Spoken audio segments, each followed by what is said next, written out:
I'm Steve Henson. I'm the editor of the Pueblo Chieftain, and here's some of the things that we're working on that you'll see soon at chieftain.com and also in our daily edition of the Pueblo Chieftain newspaper.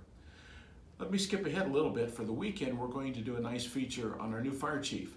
She is Barbara Huber. She is our first female fire chief in Pueblo, and she has an interesting story to tell, as you might suspect.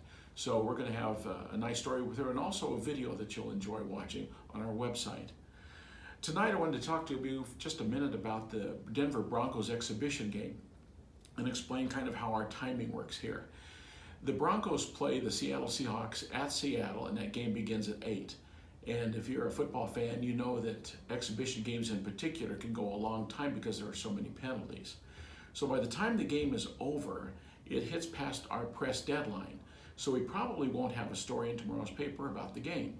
However, we will, as soon as the game is over, immediately get a story up onto our website, and then we'll do a follow-up story in Saturday's paper about the game.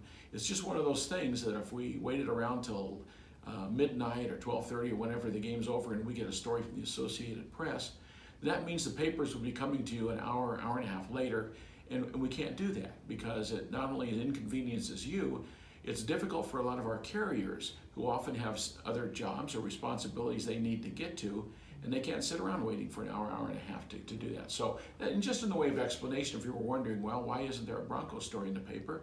That's the reason. Maybe it'll go fast, and we will. So I would be pleasantly surprised, but watching exhibition games is painful in the first place, and then you add the penalties, and it's just going to be late. But here's what we will have in tomorrow's paper. There's a group that's working on passenger rail service up and down the Front Range, and also the Southwest Chief Hook is going to be meeting in Pueblo for the first time, and we'll be talking about that. And we have a nice feature on the boot camp for students enrolling in the STEM high school, and that's an interesting story.